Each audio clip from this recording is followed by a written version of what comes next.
1,73 m pour 117 kg. Francis Ngannou, le Predator, champion du monde en MMA, fera face à un autre champion du monde, la boxe anglaise, Fury Tyson, roi de sa catégorie. Ce serait ce 28 octobre 2023 en Arabie Saoudite. Un combat tant attendu, le combat du siècle. Certains disent même que c'est la guerre des titans. Pour ceux qui ne savent pas encore, parce que des bouches en parlent et des questions se posent, est-ce que Francis Ngannou doit-il s'en sortir face au roi de la boxe anglaise? Vous avez raison, parce que ce n'est pas facile à un champion d'une catégorie de se déporter de sa discipline et aller combattre avec un autre champion d'une autre catégorie. C'est trop de courage, c'est trop de cœur. Alors Francis, ce 28, aux yeux du public, aux yeux du monde entier, doit encore démontrer une fois de plus qu'il est l'homme de la puissance, l'homme du punch.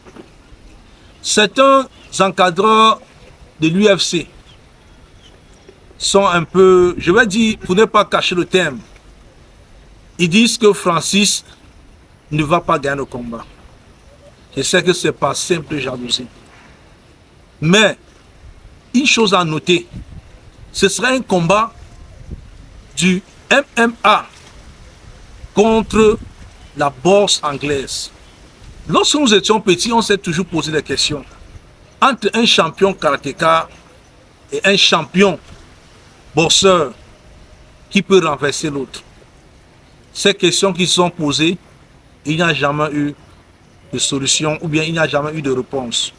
Ce serait l'occasion pour nous de nous interroger entre le champion du monde de la MMA et le champion du monde de la boxe anglaise, qui peut renverser l'autre. Et voilà, ce 28, on aura la réponse. Et par ricochet, nous attendons aussi, après ce combat, voir Fury Tyson combattre dans une cage avec notre Predator. Parce qu'il faudrait que le match se joue aller et retour.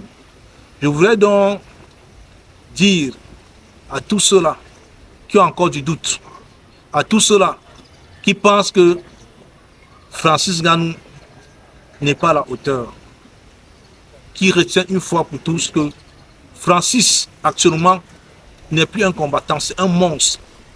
Le gars s'entraîne, c'est un monstre, il fait peur aujourd'hui. Au commencement, Fury Tyson prenait ce combat à la légère. Il disait à qui veut l'entendre qu'il n'a pas besoin de s'entraîner pour donner un KO à Francis. Mais à l'heure actuelle où je vous parle, Fury Tyson s'entraîne 20 heures sur 24. 20 heures sur 24. Et les gens vont se poser la question, pourquoi cela? Parce qu'il comprend, il essaie de comprendre les enjeux. Il s'est rendu compte que les enjeux sont énormes. Quelqu'un qui part d'une discipline, qui n'a rien à y voir avec ta discipline, il part d'une discipline pour venir te challenger dans ta discipline où tu es champion du monde. Et s'il te gagne, ce serait la honte de la vie. Voilà pourquoi Francis a dit chez Fury Tyson que ça a été une erreur grave pour lui de valider ce combat.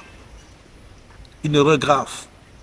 Alors, ce 28, toute l'Afrique sera derrière le Predator. Le coup de poing de Francis qui doit lever en direction de Fury Tyson, ce serait le coup de poing de tous les Africains. Parce que c'est l'Afrique qui doit gagner ce jour. L'Afrique de Kunta Kinte, l'Afrique de Oumniobe, l'Afrique de Thomas Sankara. Alors ce jour, ce serait la guerre des titans. Pour moi, nous avons 3 hommes. Et si bien 3, et qu'on n'en parle plus de ça. Et le combat retour, ce serait dans une cage. Et vous pouvez imaginer déjà la suite. J'invite donc tous les Africains à passer un message fort à l'endroit du Predator. de lui donner ce courage, de lui donner cette force. N'attendez pas qu'il revienne en Afrique pour dire que non, tu es le meilleur champion, tu es ceci pour l'encourager, non. Nous attendons des gens comme Mbappé, Kylian Mbappé, de passer son message à l'endroit de Francis. Imaginez-vous, un temps si peu, que le prédateur se retourne en salle et qu'il voit par exemple Kylian Mbappé en train de le soutenir, qu'il lève les yeux, qu'il voit Samuel Eto'o, Roger Mila, Patrick Magic Mboma, André Onana, tous derrière lui. Il aura la force dans ses bras.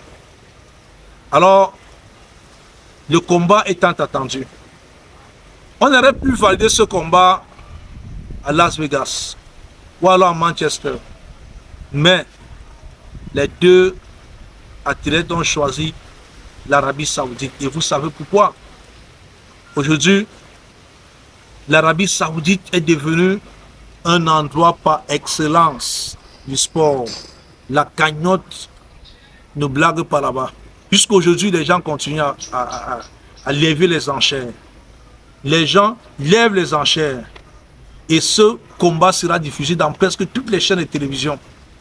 Francis Ngannou devient une personnalité, l'une des plus grandes personnalités reconnues au monde. Je reviendrai la semaine prochaine avec une autre vidéo pour parler des derniers remparts de Francis, pour parler comment est-ce que Francis psychologiquement et physiquement se porte un peu. Mais en attendant, on t'encourage. Francis Ngannou, tu es le meilleur. Le combat est déjà joué. Nous savons que tu as gagné. L'Afrique est derrière toi. Rendez-vous au 28. Ciao.